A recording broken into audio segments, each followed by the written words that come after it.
Hey, it's Heather Dunlop with Thriving Woman, and today is day 4 of the 5-day Assertive Woman series. And what we're going to talk about today is how you can own your voice. All right, so get to that in 1 minute. But what I want to remind you is that on day 1, we talked about what's the difference between being assertive and aggressive. Day 2 was was about setting your boundaries. Day 3 was how to stand in your power. So today we're going to talk about your voice. One of the smaller parts of communication is your voice, and that includes not just the words you say, it's the tone that you use and how you convey that message. So we talked yesterday about standing in your power and how that's about your body and how you can gain confidence and gain respect by actually holding your body upright and projecting the energy that is flowing through your body and not letting it kind of curl in on itself. Well, today we're going to talk about your voice and a few things about owning your voice. The first thing we're going to talk about owning your voice is your tone. Okay. The second thing we're going to talk about is your words. So let's talk about your tone for a minute. When I am on camera, I actually have to project my voice a little bit more because normally my voice is on the soft side and it's not always heard by everybody, especially someone who has a little difficulty hearing. They have even more difficulty hearing me because I don't have that baritone level to my voice. And I can drop it down a little bit. But then I'm not projecting as much. And when I'm on camera, I want to make sure that I project so that you can hear me. So when you're talking, you want to understand who you're speaking with and when it's a time for you to be assertive. So yesterday we talked about when you're in a business meeting and how you carry your body and how you sit in your chair to convey respect so that the people who are assigning work to you or giving you the opportunity to take on a new project have the belief that you can do that. Well, that also comes from your voice. So if you convey with your voice certainty and you don't sound like you're wishy-washy and questioning yourself and kind of not really sure what's going on and yeah, I think I can do that, that does not convey belief in yourself. And when you are insecure or you are not confident in the words that you're saying and how you say them, the person who receives them is also going to question. They're going to have it in the back of their mind. You know, there's something I don't trust here. I'm not sure why, but I don't trust it. So when you want to make sure that you're conveying something and you truly believe in it, you can hear the conviction in your voice.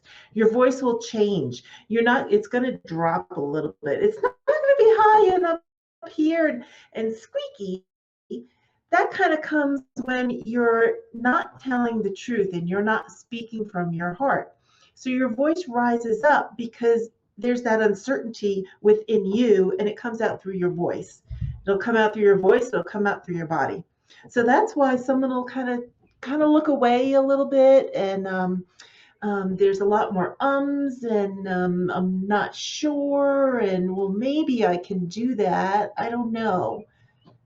When you speak from a place of assertiveness, you can even hear the difference in my voice instantly. Raise up your body, your voice is instantly going to change as well. And with your voice, when someone asks you, hey, Heather, can you work on this project? You know, I've got a little bit of time and I've got a deadline, but I've got this massive workload. I can't get it done. Can you please help me out? I'm going to leave this with you. And you're like, hey, wait a second. I've got my own schedule and I've got my own projects to work on and I can't get that done in the timeline you're looking for. So you're going to need to find somebody else or do it yourself or let them know you need more time to do it. But I can't do that for you right now. Now, if I was not being assertive, I might be kind of like, oh, yeah, okay, sure, I think I can do that. And they're like, okay, great. You know, it depends on who that person is that gave you that project. The first person who really doesn't give a crap and is just trying to get their own stuff done is like, great, I dumped it off. It's now your responsibility. The second kind of person is someone who has integrity and they're going to be like, you know what? I'm getting the feeling that you aren't going to be able to do this for me. Is that correct? And then if they're coming from a place of not being assertive, you'd be like, yeah, I'm sorry, I don't have the time, right? So you're kind of in a passive way asking them to say, hey, I understand you don't have the time. Let me take it back from you. That's not going to fly though with someone who's being aggressive and pushing their work on you. They're just going to be like, great, you said yes, it's your responsibility now. So if you handle that in an assertive manner and you say, hey, you know what? I appreciate you having faith in me and the belief that I can do this work. I don't have the time on my schedule right now, so I can't do that for you. I'm sorry. You're going to have to either do it yourself or find someone else, or see if you can extend the deadline. I can't do that for you right now. They're going to be like, oh, okay, so I can't just push it on you because you've got boundaries. Remember, we spoke about boundaries on day 2 when you set your boundaries, and then you, with the way you speak, your tone of voice, as well as the words you use, convey that message that, hey, can't do it. It's not okay. Now, on the other hand, if they came to you and they said, hey, I really need some help here. I'm on a tight deadline. I'm out of time. I don't have anyone else that can do this. I know you can. Can you help me out? If you've got the time and you want to help them out, say, sure, I can take that on for you. What's the deadline? Let me know the time frame so I can make sure I fit it in my schedule and get it done. No problem. You don't have to say no.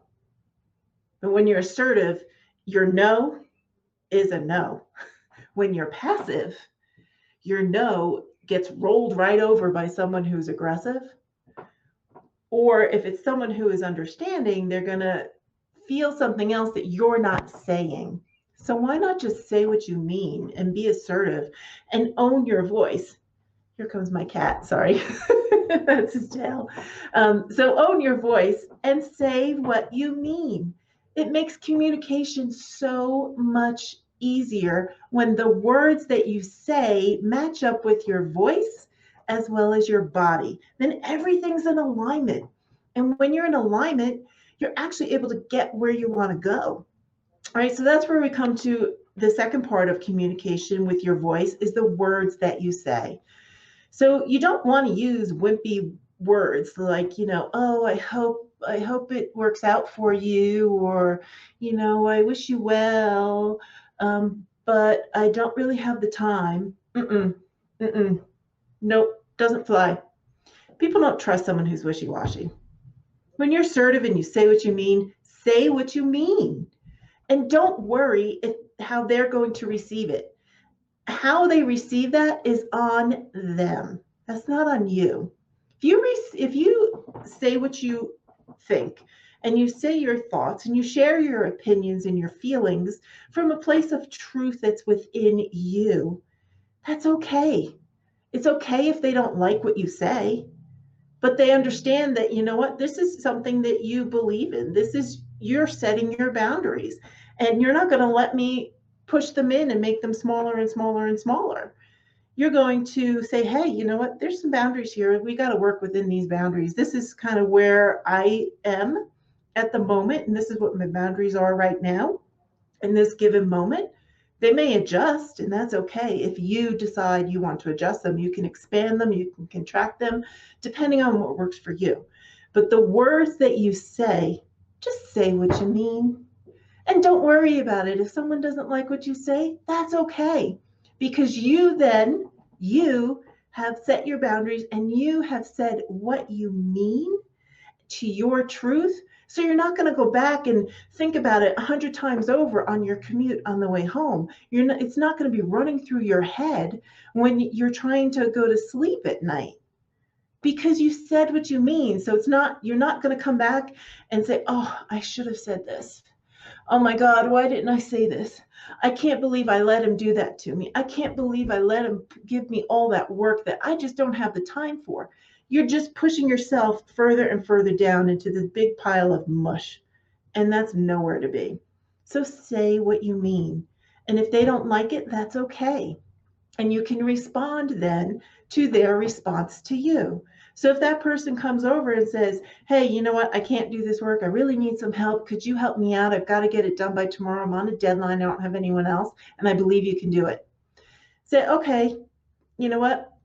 My schedule's really tight and I don't have the time to do it right now. Sorry. And they're like, and then they go into, trying to browbeat you or guilt you or shame you, which is even worse. And they kind of try and get you to do that. If they're coming at you from that low level negative energy, you could just be like, huh, you know what? This doesn't work for me and I'm not going to do it. And it doesn't matter if you try to guilt me or shame me into it. I don't have time in my schedule. I've got my own schedule and I've got my own deadlines and appointments to hold up, and I'm going to do that. The other thing they would do is, if it's someone who is that second type of person that we spoke about earlier, someone who's understanding, they might say, hey, okay, I understand you don't have enough time to do this entire piece for me. Can you do a portion of it? Can you help me out with just a piece of it? And then you've opened up communication to negotiate. So you haven't allowed them to dump the entire project on you, but maybe you do have the time to do, one of the 3 sections that needs to be done. And you can say, yeah, you know what, that I can do, no problem. And if you really have 0 time, I'm sorry, I just don't have the time. I'm overworked as it is, and I don't even know how I'm going to get my own work done. It's okay. Say what you mean to open up clear communication.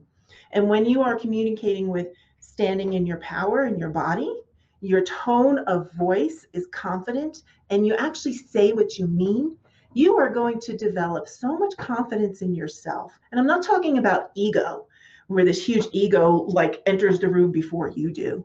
I'm talking about confidence and belief in yourself and knowing that you have set your boundaries and you're going to stick to them. And when you do that, you gain respect from the people who are around you. And they all start to say, I wonder what she's got going on, because she's got so much confidence and yet she's not pushy, but she says what she means. Gosh, I wish I could be like that and say what I mean, because it saved me so much heartache, because it does. So that's what I want for you. Own your voice. Do it with the tone of your voice. So keep it strong, confident, but don't feel like you're forcing it out. Lift your body up and it'll change naturally. And it kind of drops the tone in your voice. It's not this high, squeaky or high level kind of, child butt sound that comes out. It's something that drops down just a little bit, not a lot. And then mind the words that you say and how you say it. So say what you mean to create the result that you want to create. All right. So this is Heather Dunlop, and founder of Thriving Woman. And if you've been watching me, you know that what I do is I help women live a thriving life so that you can manifest everything you desire. And that includes getting rid of the self-sabotage, releasing the trauma, and stepping into that powerful woman. The power within starts to come out, and you get to live the life of your choice. You want to work with me? Get on my calendar. You can book in at thrivingwomanchat.com and book a time on my calendar, and let's chat and see if we are a good fit for each other. Because if we're not a good fit, you're going to know it and I'm going to know it, and that's okay. That's really okay. If we are a good fit, know that I want to help you step into the lifestyle of a thriving woman so that you can manifest everything you desire. It's Heather Dunlop. Make it an amazing day.